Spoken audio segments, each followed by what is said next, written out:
This is Kick-Ass News. I'm Ben Mathis.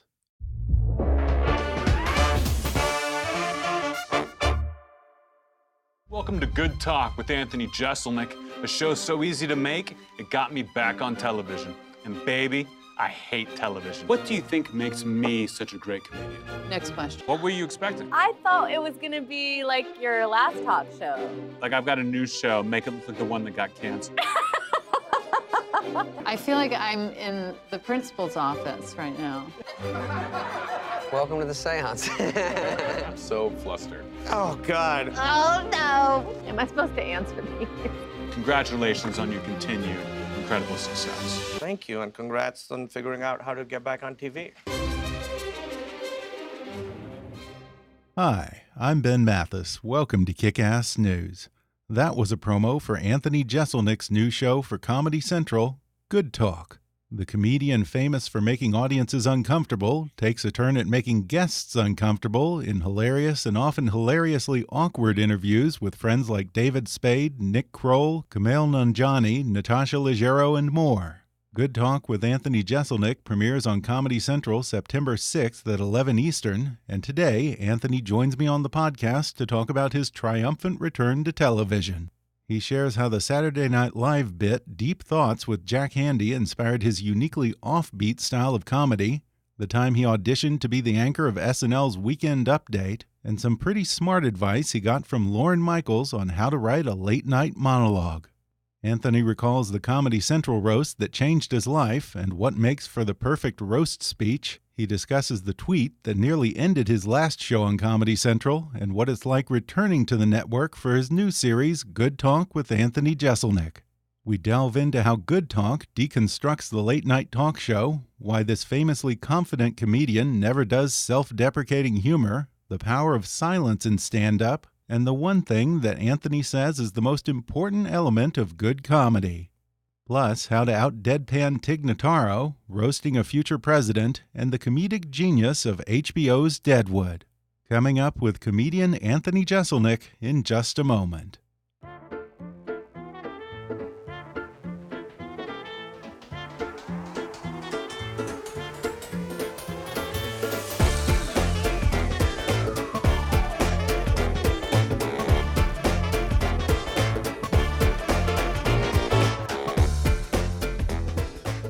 Anthony Jeselnik is a comedian, writer, producer, and podcaster who is both famous and infamous for his unique brand of dark humor.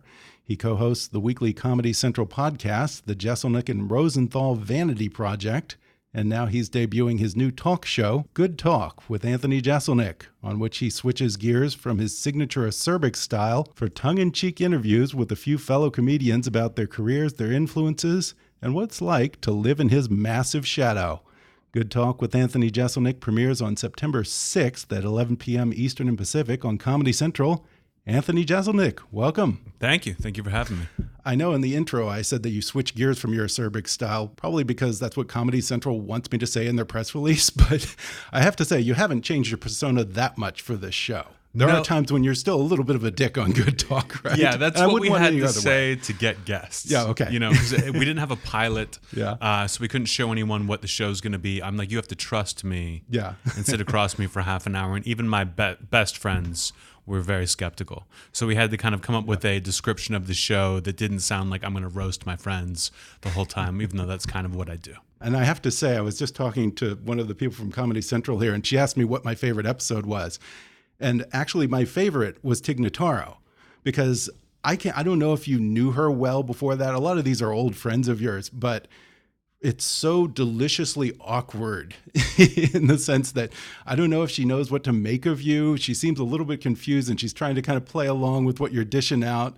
I don't know. Maybe I'm a sadist, but that was the best TV for me. That was one of the most fun episodes and challenging. I mean, but that's just my relationship with Tig. You know, okay. Tig So and you did know each other. Oh, yeah. And Comedy Central, we had kind of thought about it because they're like, she's low energy, you're low energy. And I'm like, you don't understand the dynamic Tig and I have together. If you saw us deadpanning, talking in the corner at a party, you wouldn't want to come and hear what we're talking about. Like, it's going to be good TV, trust me. Yeah. And it turned out to be the case. But yeah. no, Tig and I go way back. Okay. Yeah, because I love loved the awkwardness, but that's just the way you guys are. That's your thing. Because you're pretty deadpan, and she is very deadpan. So well, she'll do like the deadpan thing to kind of put you off guard, but that doesn't work on me. Yeah. So it ends up just being two people deadpanning to each other that I thought was really fun to do. Yeah, and it's perfect because you sort of thrive in awkwardness when you're doing your act. You know, I mean, one thing that I like about you is you're very cool with long, uncomfortable pauses. In fact, you use silence, I think, almost in a way that like George Burns or Jack Benny used to do. You know, nowadays it just seems like comics race through a joke and get to the punch and then move on so quickly that the joke barely has time to land. Did it take a long time for you to get used to the uncomfortable silence and finding ways to use that? No, it came pretty naturally. It's almost like in a horror movie. You know, the scare isn't what gets you. It's the tension leading up to the scare that I knew that the longer I can draw that out and keep the crowd silent and hanging on my every word, the more powerful the punchline would be. And I think even in an interview show, the more awkward it is for someone to answer a question, you're going to get a better answer. It's more fun for me to watch the guest squirm. Yeah, I mean, that's an old school power move, isn't it? Mm-hmm. Let people hang on your words, and then you've got control. And that even works in comedy, I guess. Oh, yeah. And we had to start, I mean, they had to kind of coach me as we went through the interviews just to smile more. They're like, Anthony, the interview starts and you're just staring dead-eyed into the guest's face. Yeah. It doesn't put them at ease. You need to do something to put them at ease at first. Where does your dark humor come from? If I talk to your parents, would they say that you were just the sweetest little boy growing up, or would they say that this has always been in there somewhere? It's always been in there. It got me into quite a bit of trouble when I was a kid, because people didn't understand what I was doing. My humor wasn't quite there yet at that level, but the darkness was there, that I was just fascinated by death and horrible things. And as a kid, you're just freaking teachers out. Like if I'd gone to school before Columbine, I think things would have turned out differently for me. I think I would have been more of an outcast. But I was just obsessed with these. And I would like, the more I researched it, the more I would get mad at my teachers. Like the greatest minds in history have been pondering what happens after we die. And if I talk about it, I'm a weirdo. Like I never got that. But once I got into comedy and found the dark things I could use, it all just kind of clicked and made sense. It was like, oh, I've been building for this my entire life. Yeah, and it's kind of ironic because somewhere I read that you come from Mr. Rogers' neighborhood. Like you grew up just a few houses or a few blocks down the street from him, right? Yeah, I mean, not further away than that, but they filmed that show in Pittsburgh. So you would see Mr. Rogers around. It felt like I lived in Hollywood for kids when I was growing up. Like I didn't understand that every city didn't have its own Mr. Rogers, or that the entire industry wasn't based out of Pittsburgh, but loved Mr. Rogers. Yeah, I'm trying to think what the Mr. Rogers of LA would be. I mean, it'd probably be Tom Hanks, who is now playing Mr. Rogers, I guess. Yeah, he's as close as they get. Yeah. And somewhere I read that you kind of found your voice initially by just copying the old Deep Thoughts by Jack Handey from the old SNL episodes. And it's funny because when I listen to one of your jokes, I can see the influence there. You kind of have the sweet, deep, insightful setup, and then suddenly at the very end, last two lines, it turns dark. And there's also that economy of words in both your jokes and in the old Deep Thoughts. I would buy all those books, all his Deep Thoughts books. I would go to open mics and I would read them and then write my own jokes. I never copied him, but I used his style, and they were absurd the way his were absurd. And I found that even his best Jack Handey Deep Thoughts wouldn't work if you just said them to a microphone. You almost had to read them or have them read to you. That I found that you needed something a little extra than just absurdity. That once I found the darkness in it, that's when everything really clicked into place. I remember loving those when I was a kid, but I don't know. Is there a real Jack Handey? Or was There's that a real writer? Okay, that wasn't just a made-up thing. Wrote Deep Thoughts and then a bunch of very absurd skits. Not all of them made it to air, but I've been able to read a lot of them since. A real guy lives in New Mexico. I've tried to become friends with him. He will not let me. He's a legendary writer. And I know that SNL was a big influence on you when you were a kid. Did you ever harbor ambitions of making it onto SNL? It didn't occur to me when I was a kid watching it that would ever happen for me. But I loved Weekend Update, and the only job I've ever really wanted in this business, besides being a stand-up, was hosting Weekend Update.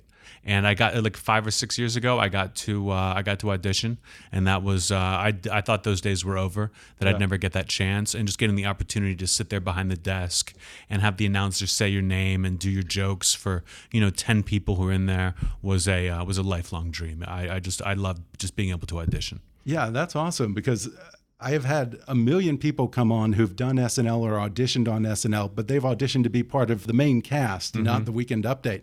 So I've heard 100 times what it's like to audition for Lorne to be in the cast, but I've never heard what it's like to audition the host Weekend Update. Is that a different process? Completely different. You know, I have friends who have done the same, you know, done what you described, where you go into a room and you stand on a stage and do your bits for people who aren't laughing. But this was way more controlled. Like you are on the Weekend Update set. There's not that many people there, but it was me coming in as almost like a ringer versus, you know, 10 people who were already on SNL. And I think Michael Che had gone from SNL to Daily Show. So he was like an SNL guy who wasn't there anymore, but everyone else was an SNL person. So no one is rooting for me. It's Colin Yost combined with one other person doing it 10 different times, and then me by myself, Dennis Miller style. Yeah. And just had a great audition, you know, and I walked out with a big smile on my face, knowing if I don't get the job, it's not my fault. You know, I didn't blow it. So you don't do your own jokes then?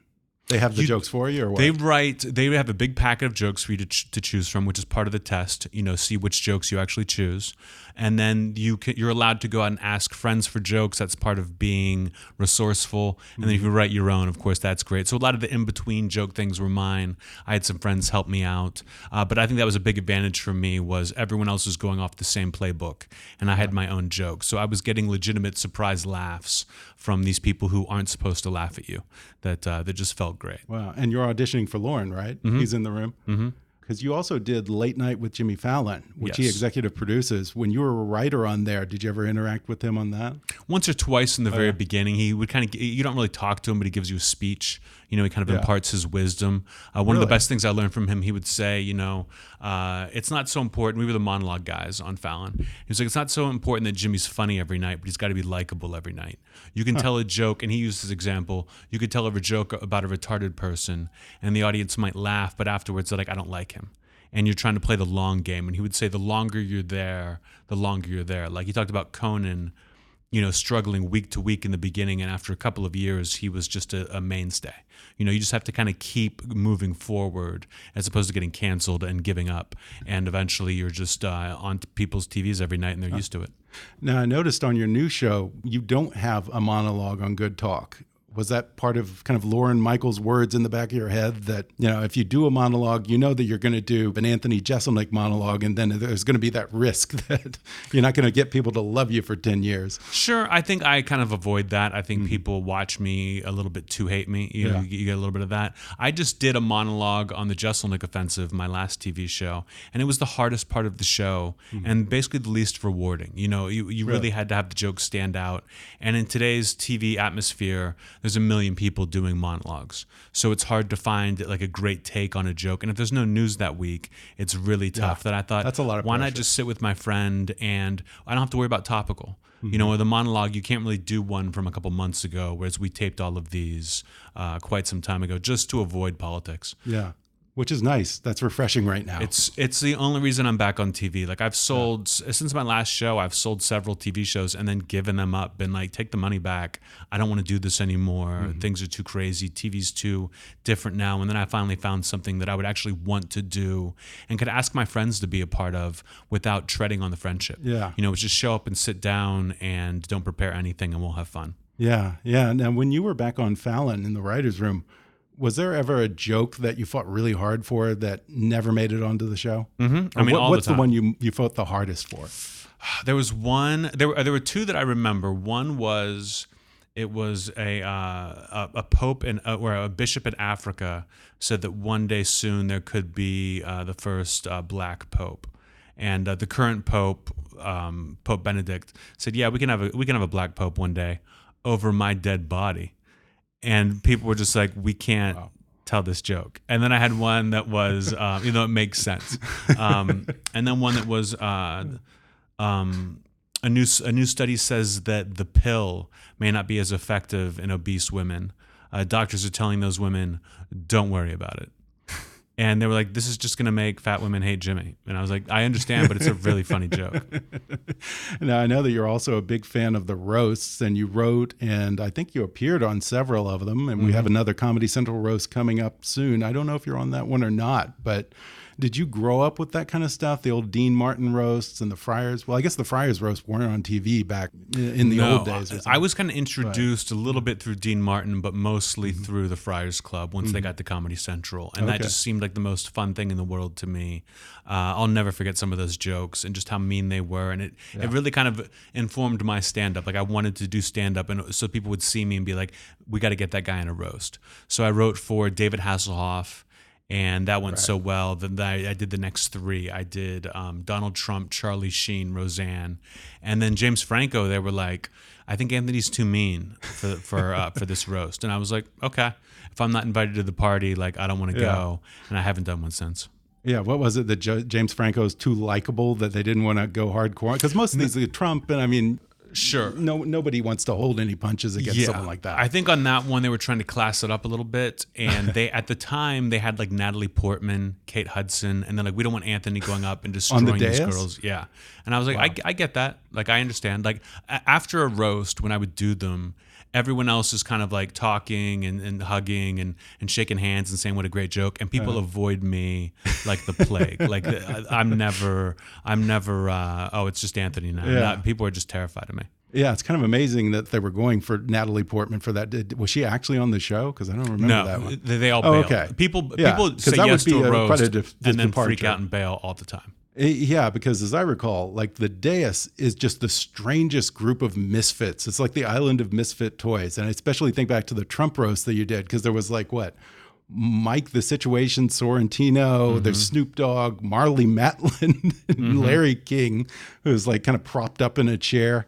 I mean, it was literally like the cast of Celebrity Apprentice. Yeah, and that was one of the last roasts where you actually got friends of the person doing the roast. Oh, really? Because after the Situation bombed, they used to protect you when you bombed.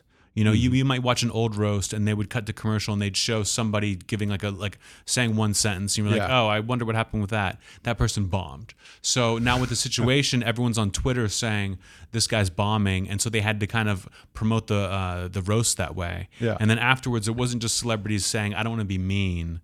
Now they're saying I don't want to bomb, and then have this be like a viral thing for me. So it's gotten tougher and tougher to book those roasts. Yeah, well, I once heard that, I guess on the old Dean Martin roasts, sometimes they weren't even in the room. Like, because they did the main event in Vegas, but sometimes people didn't want to fly out, so they would have Bob Newhart or whoever just show up at a soundstage and put up a podium, and they would film him and then do reaction shots and all that. Yeah, that's exactly what they did. I mean, that's got to be the best writer's room to work in. What was that like? The writer's room was more fun than doing the actual roast. Really? Doing the actual roast, you're on your own. You're just trying them out every night. You're scared someone's got the same joke or has got a better joke. When you're writing, it's just me in a room with 8 other assholes just saying the worst things they can. Like the things that we would laugh at the most, we could never use. But it was like you'd be there at 2 a.m.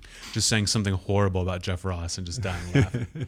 Yeah, and you finally got to go on stage for the Trump roast. And you've said that moment really made you as a comedian in a lot of ways. What makes for a good roast speech? I think just being surprising, being unexpected, because there's so many people who just do the same thing. You think a roast is a stepping stone to fame, but there are a lot of people who've done them that you've never heard of. So you really have to go up and crush it. And Whitney Cummings was kind of my role model for that. It was like she came out of nowhere and just blew the roof off the place. And I was like, that's it. You just go in like Darth Vader style and just kill everyone in the room. And that was my only goal.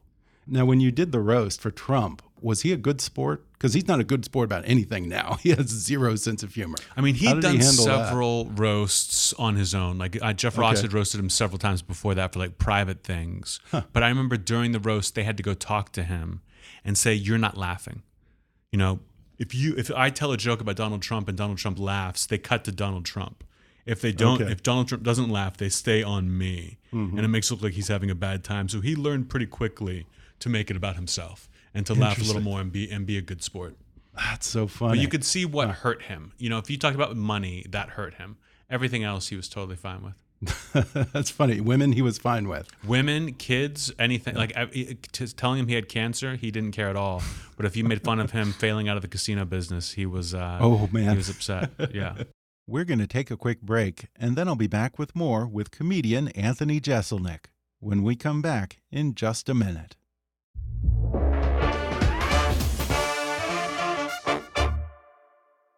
White Castle is America's first fast food hamburger chain, as well as the slider experts. And now you can get White Castle sliders in the grocery store.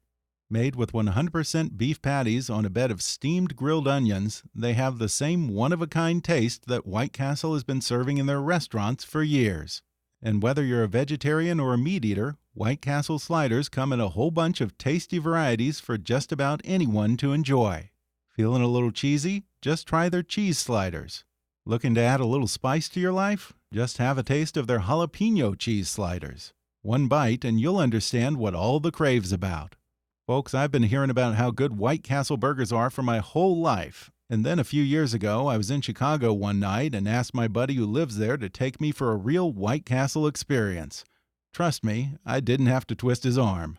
White Castle burgers were his favorite treat since childhood, and he said he just about lived on them his whole 4 years in college.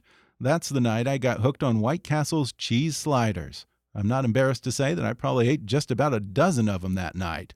There's just something so simple and satisfying about meat, cheese, and onions on a pillowy, soft bun.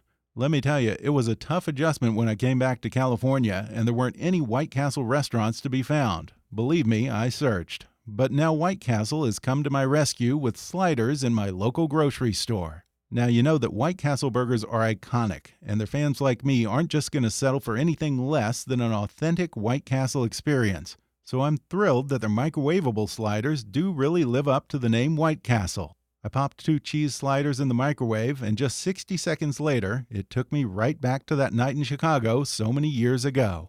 They even have breakfast sliders with a variety of flavors, perfect for when you need a quick hot breakfast on the go.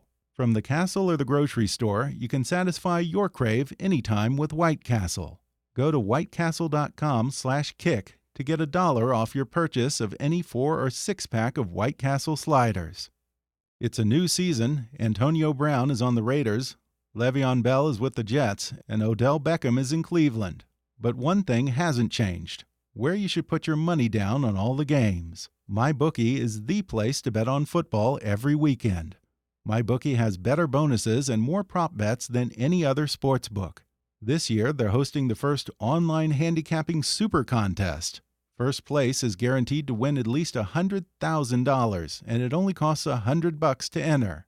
All you got to do is pick 5 NFL games against the spread every week to climb the leaderboard and score your share of the huge cash prize pool. MyBookie has live in-game betting on every NFL game. They've got the most rewarding player perks in the business, and you can even bet the over-under on how many fantasy points a player will score each game. Join now and get up to $1,000 first deposit bonus and double your first deposit. Use promo code KICKASS to activate the offer. Visit MyBookie online today. That's MyBookie. And don't forget to use the promo code KICKASS. That's KICKASS when creating your account to claim the bonus. Bet, win, get paid. And now, back to the podcast. Now, I remember a couple of years ago on your Thoughts and Prayers special, you vented about your previous show on Comedy Central, the Jeselnik Offensive, and how I guess supposedly Comedy Central threatened to shut you down over this one tweet after the Boston Marathon bombing. Mm-hmm. When you started your new show and you went in to have a meeting with Comedy Central, did that come up this time? Was there a conversation about keeping Twitter and the show separate, or what you can or can't say? No, I think that was, and I'm kind of known for, making jokes the day of a tragedy. I think that was just a perfect storm of, someone high up at Comedy Central being from Boston, taking it very seriously, and being right on the cusp of getting renewed. If that had happened week 2 as opposed to week 9, it wouldn't have been as big a deal. But the reason I'm back at Comedy Central is because there's been turnover up top. The people that I was angry with about the Jeselnik Offensive are gone.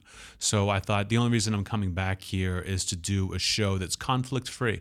That really the only fight we ever got into in the entire time we worked together on season 1 was the title. Everything else was very easy, and it was designed to be that way. Yeah. I didn't want TV to have to be so difficult. To their credit, at least they gave you an option. I think of someone like Gilbert, who just, lost his livelihood from the Geico commercials just because he made a few tweets after, I think, what was it, Fukushima or something like that. Yeah, it's crazy that can happen now. I think that my theory is that one tweet, you're going to be okay.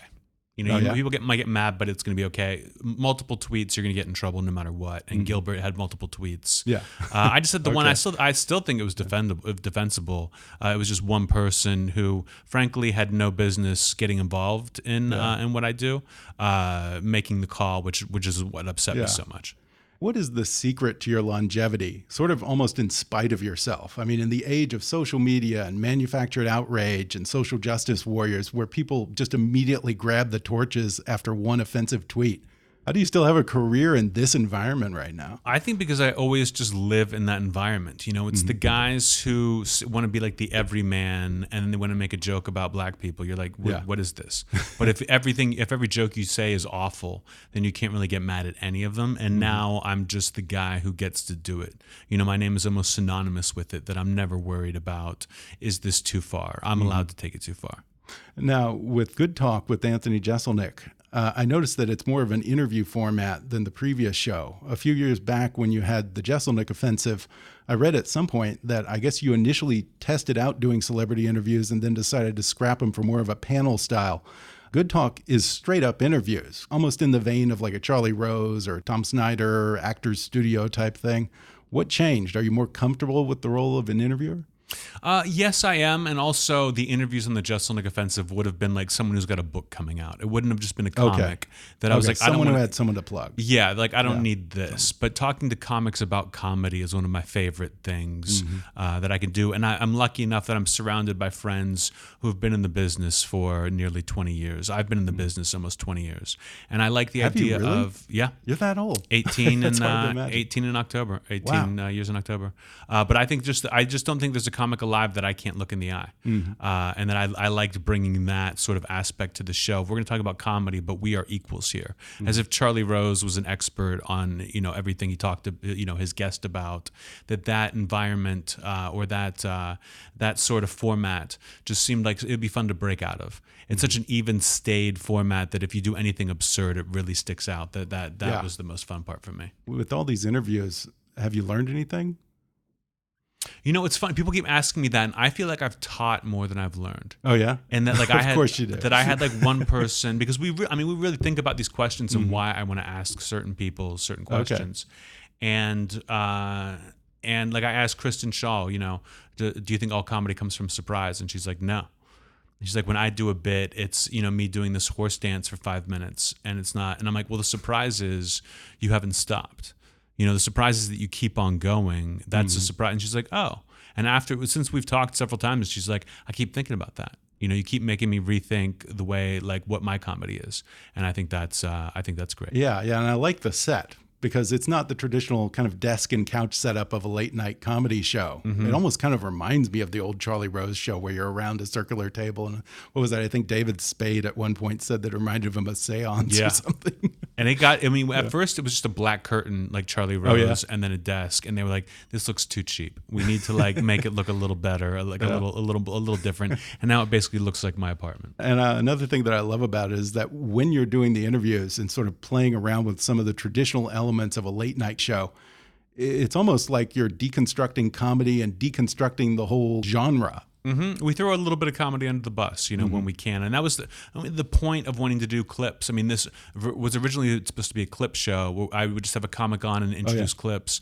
And it was so tough to get clips. It was hard not to be throwing someone under the bus who Comedy Central wanted to work with one day. You know, but there are certain things in comedy that I think are so hack and have just been done a million times that I wanted to kind of showcase that. And it just became very difficult to do.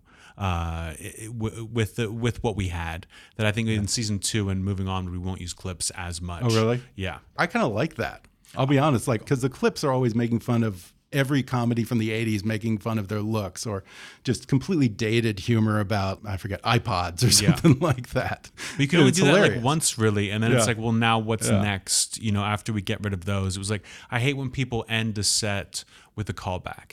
You know, I don't know if you know what that means, but they reference something earlier in the show, and at the end, out of nowhere, they just kind of say that line again and say goodnight. And people are like, oh, great. They clap and accept it. And I'm like, you know what you're doing. Like, you know how that trick works. That I can't believe great comics who do it. That I wanted to showcase that. But how do you show both? You know, you could show the end of every set, but you've also got to set it up, and it was too unwieldy. And the conversations, frankly, were so good that we didn't want to lose any of it just to throw to a clip package. I'm trying to think if you've ever done a callback. I may in my 4 hours that I've put out, maybe one, but definitely not, I didn't end on one. Yeah. You know, I doubt I even did a callback. Yeah. Well, what is your definition of a hack comic? What is that for you? To me, it's someone who's doing what they think the audience will think is funny, not what they think is funny. Like, I'm clearly doing what I think is funny. I'm trying to convince the audience. Hack comedy is they're going to laugh at this. They have to. You know, like, this joke's going to work. I've seen it work a million times. That's hack, you know. Yeah, and in one of these interviews, I think that you say that you believe that self-deprecating humor is a crutch. What do you mean by that? I don't think it's a crutch. I just think it's a different form of humor. I think it's easier to get people to laugh at you than it is to laugh at themselves or their own beliefs. Like, when I would go, and let's say I would go to Dayton, Ohio to do shows, I would make fun of Dayton, Ohio for the first 10 minutes, and they'd hate me for it. And then I have to get them back. And people would say, if you would just make fun of the next town over, everyone here would feel comfortable laughing. And I'm like, yeah, but that's too easy. You know, I don't want to do that. So if you go up on stage and you make fun of your shirt or you make fun of your haircut, it's like, asshole, you got that shirt. You know, you asked for that haircut. Like, I don't understand why you're doing what you're doing. And I mean, I get why they do it, but I just knew I could never get away with it. Yeah, and you also don't do a lot of biographical stuff. You talk about your parents or you talk about your brother, but they're fictional stories usually. Do you just feel like it's lazy? It's kind of easy pickings? I think it can get a little boring. I think you have more opportunity in fiction to, you know, to pull a joke out of somewhere. If I have a great story, I'm happy to tell it. But you know, I'm not that into sharing myself with the audience the way a lot of people do. It's like, oh, it wasn't that funny, but they were so brave. Like, I want funny. I don't want to hear your horrible story. I want to see I want to see great jokes. Yeah, you actually get into a conversation with another comedian about what is the most important aspect of comedy, and you say surprise. You really believe that surprise is the biggest factor. I think it's almost the only factor. Really? Yeah. Now, how does that work with you? Because, I mean, here you are. People kind of know your act. You're famous now for your dark brand of humor. Don't they kind of see it coming? I mean, where is the surprise? They know something bad is coming, but they don't know exactly what it is. You know, it might be a cat jumping out or it might be an alien jumping out. You don't really know. That it makes it harder on me. The joke's got to be that good.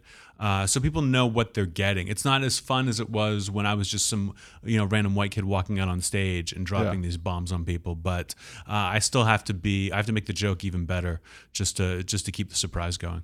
Yeah, I mean, that's got to be a hell of a amount of pressure. Yeah. It is. I mean, the more famous I get, the more pressure I feel to live up to that bar that I've set for myself. Yeah. Yeah, but what a nice problem to have, having people actually show up for you now, knowing what they're getting into. It's a champagne problem, but I see comics who are just famous, who people just want to see.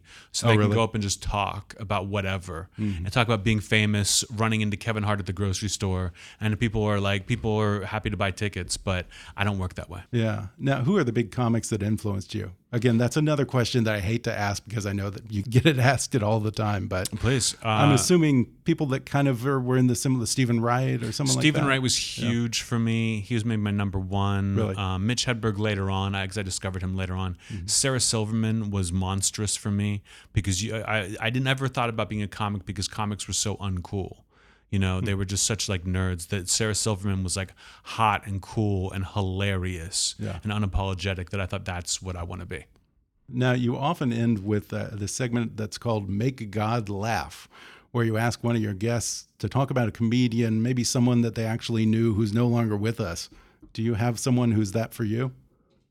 I mean, you know, right now it's still Brody Stevens for me. You know, I was close with Brody, and like a lot of people were, and that's still pretty fresh. So I think two people chose Brody Stevens on that thing. I thought someone would say I want Mitch Hedberg. No one's wanted Mitch Hedberg yet. I never knew. I didn't know Mitch. Greg Giraldo was a big one for me coming up, but I didn't know a lot of the comics who passed away, who we ended up using. I never met Bernie Mac. I never met Mitch Hedberg. But yeah, those two guys, a guy like Brody and a guy like Giraldo, will always be missed. What about the old guys, like really old? Because I mean, your format is a classic format. When you tell a joke, it goes all the way back to like Henny Youngman, that kind of thing. It's like the setup, punch, move on. Yeah, honestly, comedy just doesn't age that well. That if somebody was like, I want to talk about Henny Youngman, I'd be happy to show a clip, but it doesn't work. Take My Wife, Please was hilarious at the time and does not work anymore. So I'd be happy to go and find them. The formula is forever. I mean, the formula lasts. Oh, yeah. Yeah. I mean, Henny Youngman was doing dead baby jokes. Doing the same thing. Back in the day. That I would absolutely use them. It just seems like let's do people who are kind of more current. And again, it's hard to find clips for people. Yeah. It's tough. It would be tough to find a Henny Youngman clip. Yeah. If it's not on Netflix, HBO, or Comedy Central, like it's gonna be tough. Yeah, that would make for a bit of a snoozer, I imagine. And no comics ever talk about Henny Youngman. As old as you'll get is maybe Rickles or Rodney Dangerfield or something. Yeah, but, I mean, not now that the Friars Club is gone, or the one in LA is. I remember I used to go there, and like Milton Berle would be talking about Al Jolson. Like, it would be Berle and like I forget, like Buddy Hackett, and everyone would be like, "Who was the greatest entertainer that lived?" And everyone would chime in, "Jolson, oh Jolson!" Like, who knows Jolson today? The New York Club is still very much open. I remember when I worked on Fallon, they gave us all memberships for like Christmas or something. Oh, how cool! And I never went once. Oh, really? I was just like, wait, the point of this club is for people to sign up so they can meet me. No, thank you. Like, I'm not doing that. Speaking of making God laugh, what's your deal with God? Like, I think you say that you're, I forget, maybe I'm going to say this wrong, apatheistic? Apatheist, yeah. What is that? It's that I just don't care. Like, I don't care if there's a God or not. I've never been religious. I was raised Catholic, and very early on was like, no, I don't believe any of this. And my parents forced me to go through it until I was 18. And then still tried to kind of keep me on it, and I rejected it hard. And I would say I was an atheist, and people would argue with me. They'd be like, "You can't really know, Anthony. You can't really know for sure. So you're an agnostic, which means you're basically Catholic." And I was like, "I'm sick of this." And once I heard apatheist, I was like, "Great. I don't care if there's a God or not. I'm going to act this way. And if I end up in hell, so be it. I don't believe in it, but if I end up there, I'm not going to be like, wait, what's going on?" It's like, all right, I had a good time. Yeah. To be an atheist or to believe in God, you have to really have a lot invested and care a lot about that sort of thing. Yeah, I think if I hadn't been raised with Catholicism, I wouldn't care at all. Religion wouldn't occur to me. But Catholicism was so forced on me. Like they say, there's no one hates Catholicism more than a lapsed Catholic, and that's exactly what I am. But yeah, it just doesn't. The conversation doesn't hold interest for me, and I don't feel like I need to make fun of someone for their own beliefs. Yeah. If you want to believe in it, great. And there's plenty of good things about religion, but I couldn't care less. Yeah, because it can get mean-spirited on both sides. They can argue from a place of privilege, and that's what I despise most. When I say I hate religion, I'm talking about the Christian right. And their way of saying, well, in the Bible it says, shut the fuck up. Like the Bible, which version? King James? Because that's been changed a million times. Like you have to argue from a scientific basis. You can't just argue from a place of privilege, and they often do. Yeah. Well, before we go, here you are. You've built this very clearly defined persona as a dark comic. Do you ever feel trapped by the persona that you've created, kind of like it's a Frankenstein's monster? No, I realized early on when I started that you couldn't get into that persona. You could get out of it easily if you wanted to, but there are a lot of comics who have been doing it for decades who would love to go dark, and they can't because the audiences just won't accept it from them at this point. But if you start dark, you can always soften. You can always become the good guy. If you need to. Like I often use the example of Al Swearingen on Deadwood. You ever watched Didn't you work on Deadwood? Mm-hmm. I was an accounting clerk on season 2. Love that show. Yeah. But like Al Swearingen is set up as the big bad guy. Right. And then a couple episodes in, they bring in somebody worse. And so now you're rooting for Al Swearingen. He still cut some throats and killed some whores, but he's the good guy now because there's someone worse. And I like the idea of, as my career evolves and I evolve, to be on the right side of things, but the scary one. Who's on the right side of things. Nobody wants to debate me. The Al Swearingen of comedy. That's perfect. Yeah. And I love that because there's so much dark humor in that show. Oh, how long were you working on it? Just the second season, but it was the best time of my life. That was a good show. And I watch all 3 seasons every year. Did you watch the movie that they just did? Yes. I thought it was good. Did you? I did. Like it? I thought it was a loose rehash of the season 3 finale. Like they hit a lot of the same beats. Right. It's great to spend a time in that world again. And I'm not ashamed to admit that I cried at the end. Yeah. I cry when Al dies. Yeah. It was tough. And I mean, they didn't try to pretend like 15 years hadn't passed. Mm-hmm. Like these would be very different people down the line. Yeah, So, I think all the actors like were that. happy they didn't have to go to the gym and dye their hair. Yeah. Well, Good Talk with Anthony Jeselnik premieres September 6th at 11 p.m. Eastern and Pacific on Comedy Central. Anthony, thanks a lot. Thanks for having me, man. Thanks again to Anthony Jeselnik for coming on the show. The series premiere of Good Talk with Anthony Jeselnik airs this Friday, September 6th at 11 p.m. Eastern and Pacific on Comedy Central. Keep up with Anthony at anthonyjeselnik.com or on Twitter at Anthony Jeselnik. Hey folks, good news. White Castle sliders are available at the grocery. Made with 100% beef patties steamed on a bed of grilled onions, they have the same one-of-a-kind taste White Castle has been serving in their restaurants for years. And not a minute too soon for me.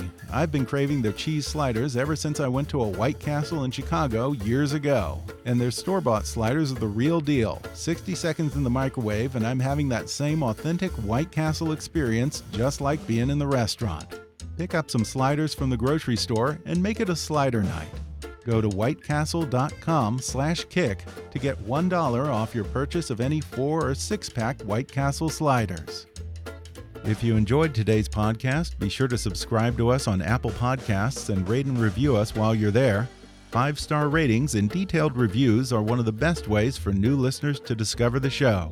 You can also follow us on Facebook or on Twitter at @KickassNewsPod and recommend us to your friends on your social media. For more fun stuff, visit kickassnews.com, and I welcome your comments, questions, and suggestions at comments@kickassnews.com. For now, I'm Ben Mathis, and thanks for listening to Kick-Ass News.